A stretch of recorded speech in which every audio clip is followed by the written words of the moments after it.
Hey everyone, this is Carla R. Jenkins, and welcome to an all new episode of Projectized, the Project Management Show. So, in today's episode of Project Management, I'm going to talk about my path to receiving my Project Management Professional Certification. And I decided to start this series because it's not enough to say, I got a PMP. You need to know like the road or the process behind it. So, first, I had my certified associate in project management, which is the junior level certification. And you can learn more about the CAP at I'm gonna put it in the chat, pmi.org, to know more about the certified associate in project management. That really helped me because both the CAPM and project management professional are administered by the Project Management Institute, which I put in the chat, pmi.org.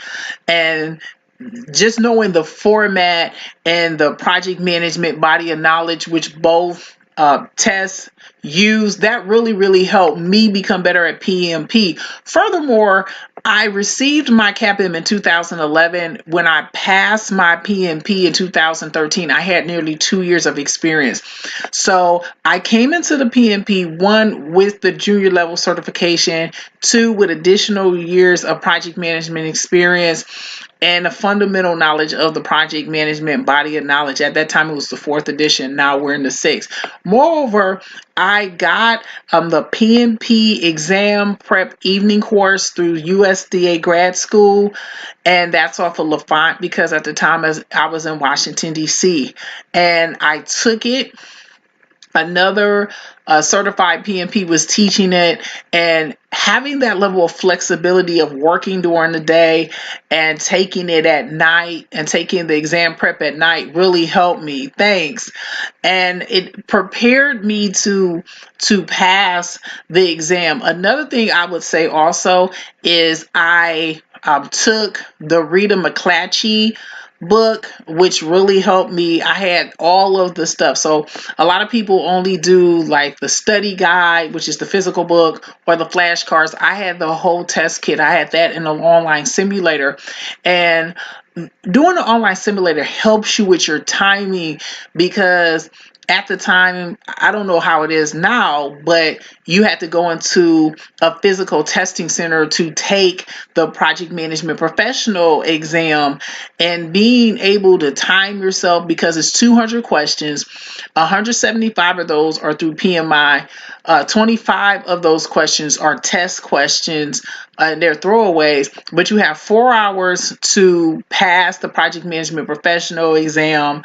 With the CAPM, the junior level, it's 3 hours and I believe 150 questions. But just practicing your timing is very important. Another thing I do, not just for the project management professional certification, but I created my own practice test. So I would write down on Word, or you can use Google Docs, but type out what your weak areas are, and then you print them out and you write them every single day. And by doing that, it improves your knowledge. It also it retains it. And no matter how electrical and Internet of Things we become, when you write things down, you are using more senses than just typing and typing. So these were the things, physically writing things down, doing the Rita McClatchy online simulator, the guide, and the flashcards, going to the U.S. DA graduate school off of LaFont in Southwest DC for their PMP exam prep. PMP exam prep. I'm also going to put, since we have new people, PMP, go to pmi.org, which is Project Management Institute. You can learn more about the certification.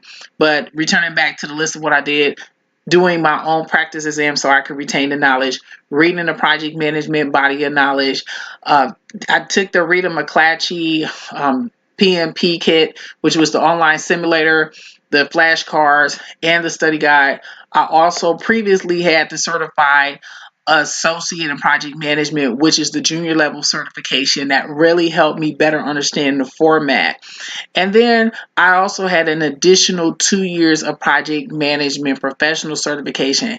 And the reason why I wanted to give my process is because a lot of time people just tell you to pass the test. But I wanted to give everyone on Projectized a peek behind the rainbow and a better understanding of the journey it takes to get there.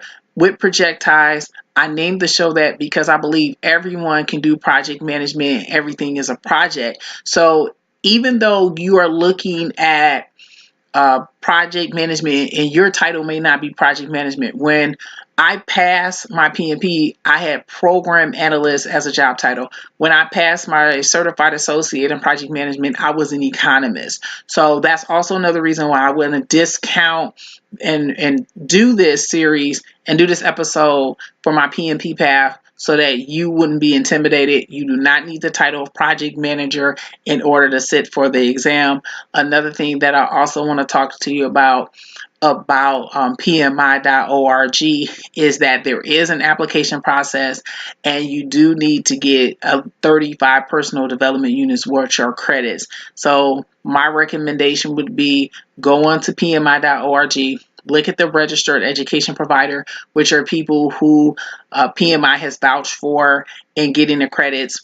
Look at how you can get them and apply, but look at my journey. Look at this episode of Projectized and how I prepared to come into the PMP, and just be sure that you're not intimidated by anything. So if you are interested in taking the project management professional certification exam, the test changes July 1st, 2020. The big change is the Project Management Body of Knowledge 6th edition will not be the sole source. It will be other sources because they're in the process of changing the PMBOK. So that's why I've been very adamant and very big advocate of passing the PMP. If you do need help in passing, I can help you with that because I do teach it. And you can get in touch with me at carlarjenkins.com/contact. If you're watching on Periscope, that is in the chat. The same with Instagram and YouTube Live. So I would like to thank all live and replay viewers for watching this episode, my PMP Path. And I always shout out the live people. So from Periscope, I would like to shout out Daria Rosen. Instagram is Ngenie Consultoria.